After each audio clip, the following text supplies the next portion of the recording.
See, what games did I have for the 64 when I was a kid? I had Ocarina of Time, I had Super Mario 64, I had Majora's Mask, and I got the expansion pack that came with that. Mario Kart 64, I had Diddy Kong Racing, I had Castlevania 64, Turok 2 Seeds of Evil, GoldenEye.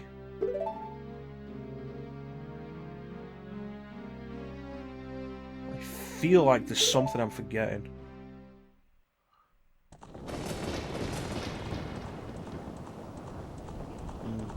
But like, it wasn't that many games overall, and like while I played some of the biggest Nintendo 64 games at the time, like Mario 64, Ocarina of Time, Majora's Mask, GoldenEye I played at the time. While I played them at the time, there were a lot of the Nintendo 64 must-haves that I didn't play because I never had them, like Banjo Kazooie. I first played Banjo Kazooie on emulator. Didn't play much of it because Nintendo 64 emulation's never been particularly amazing.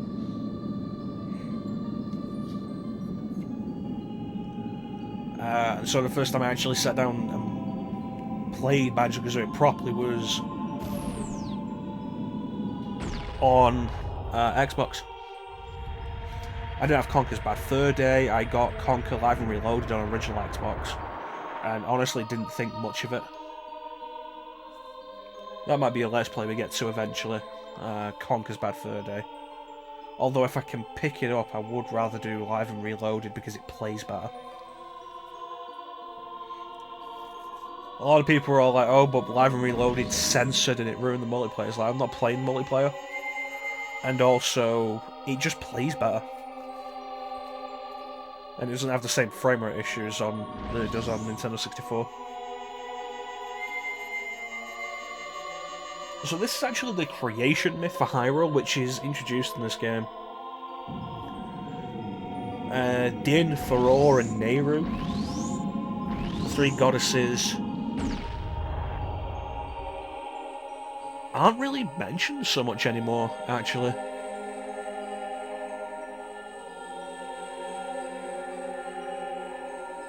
It's like they're important to the backstory of this game. They are they're referenced in Wind Waker and I think in Twilight Princess. Oracle of Ages and Oracle of Seasons both have references to that is Nehru and Din. There was supposed to be a third one that referenced Farore that never happened.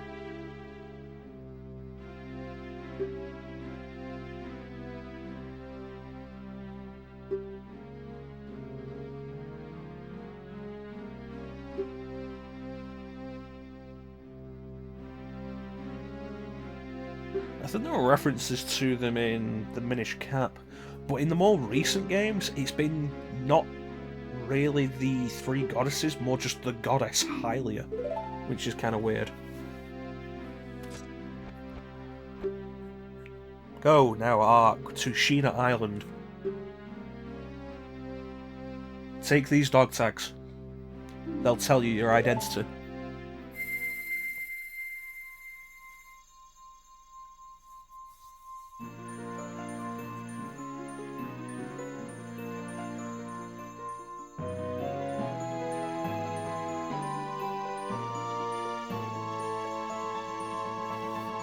Okay, so the first of our plot MacGuffins. This is the Kokiri's Emerald, Spiritual Stone of the Forest.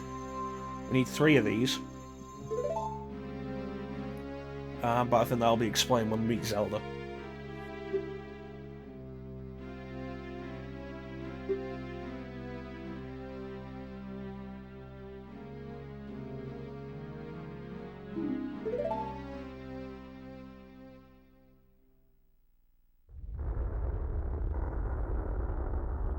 And then he died.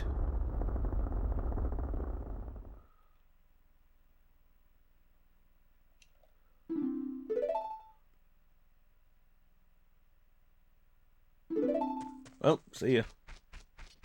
I do like the leaves falling down though when the Great Deku Tree's dead. That's a really nice touch.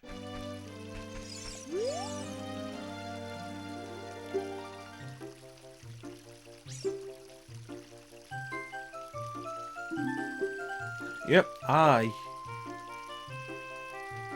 old is Link in this game? Like 12 maybe? 11? Yes, I, a preteen, killed the tree. Well, time to go.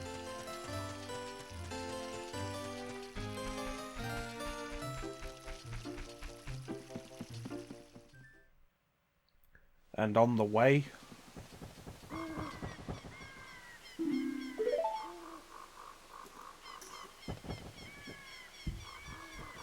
So the fact that that happens in cutscene, that Saria just appears in cutscene after Link runs past her, suggests that the Kokiri can just disappear like that.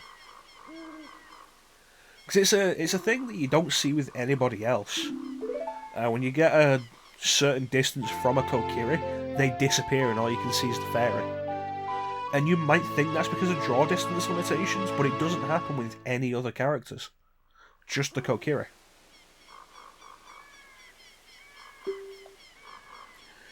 Like, the best examples really are in Longom Ranch, Kakariko Village, Goron City, and Gerudo Fortress.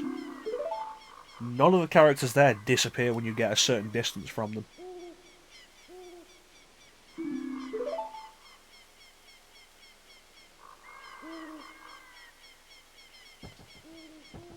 Well, see ya.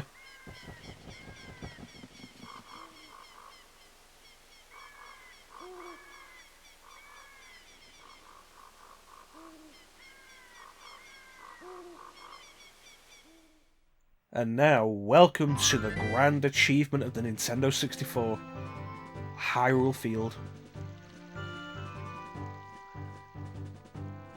The fact there was an area this huge on the Nintendo 64 was amazing. Particularly because I don't think Hyrule Field ever really has an issue with its draw distance. Which isn't because, oh, they did really good work in extending the draw distance. It's smart design, more than anything else. This is Kaepora Gaebora. Everybody hates him. I don't really care, but generally he's pretty hated. He's a tutorial character more than anything.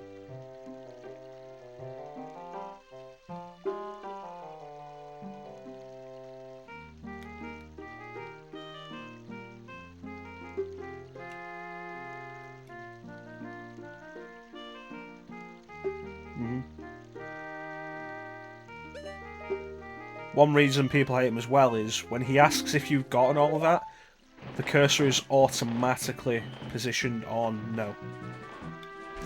Yeah, Hyrule Field is mostly down to good design because the way it's laid out and the way the actual the way the actual terrain works is so you can never see everything all at once, so it never has to push the draw distance that way. So we need to get to Hyrule Castle, but walking normally we will not get there before sunset, which means we'll have to stand outside until sunrise, which is irritating. If you Z target and walk backwards, you will actually it's faster than walking.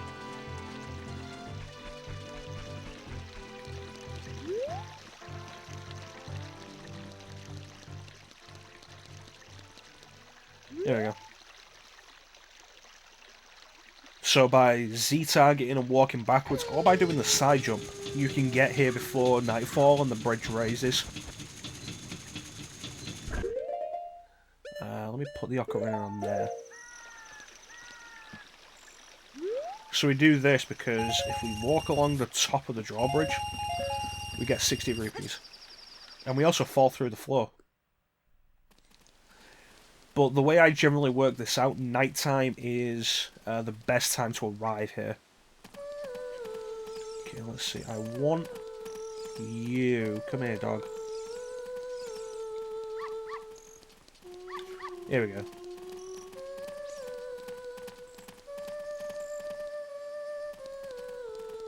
Is it this one? Yes, it is. She lost her dog. You find her dog, she gives you a piece of heart.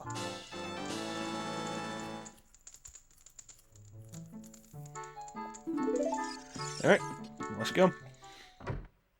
It's just an easy piece of heart. You can only do it at night. Easy piece of heart, though. Okay, what have we got next? Yeah, what you want to do... My suggestion is get here at night, because there is a specific thing you need to wait for morning for. And if you get here at night... Okay, the owl is going to tell us right now.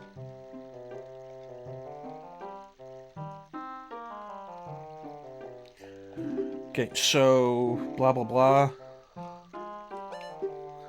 Essentially what he said is... Time only goes forward in certain areas. In Hyrule Castletown, doesn't move. In Kokiri Forest, time doesn't move. Hyrule Field, time moves. This area here, outside the castle, time moves. But what we need, though, is we need to get caught. Okay. And now the girl that was singing is here.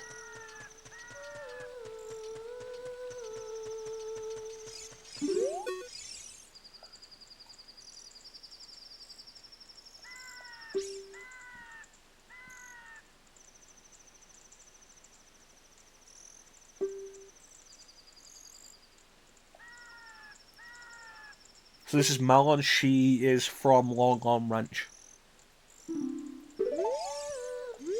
Okay, and we talk to her again. And she gives us the item that we need. You can talk to her in Castletown where she was singing, and she will say the first line. She won't say this line. She'll only say this line and give you the egg after you get caught and thrown out of the castle. And so the reason you want to be here at night, you want to get here before night, and then come in after night, is because this egg will hatch the first morning after you get it. And so if you don't make it to the castle... Oh, here comes morning. Convenient. If you don't make it to the castle before nightfall, you're going to be outside, you have to wait till morning.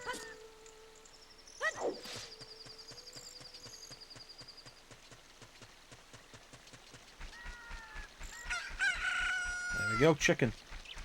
You have to wait till morning to get in, and then you'll have to wait until the next morning before this egg will hatch. And so that's just, it's time wasted more than anything else. Especially since, like, you can't waste time in Hyrule Castletown, because time doesn't move forward. That said, there is something I want to go back into the town for, so once we're done here, we'll have to go back in.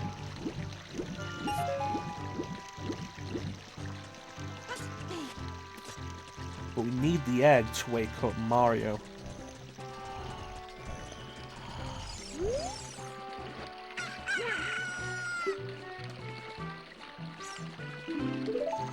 Yeah. And we take a look at him. And he's also wearing a Bowser brooch, which... There you go, you get a better look at it there. But yeah, this is Mario. They confirmed it.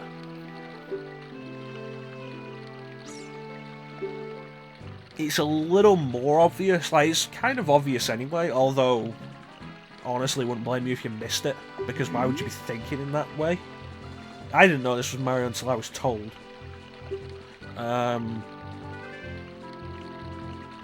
But if you've played Link's Awakening, it's more obvious, because there's a very similar character in Link's Awakening called Tarin, whose daughter, Marin, is one of the main characters. And it's way more obvious in that Tarin is Mario. And now you get to Ocarina of Time, you've got Talon is Mario.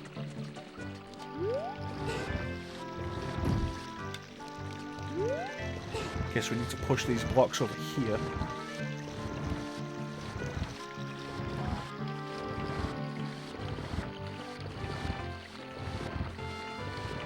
Okay, and get between them.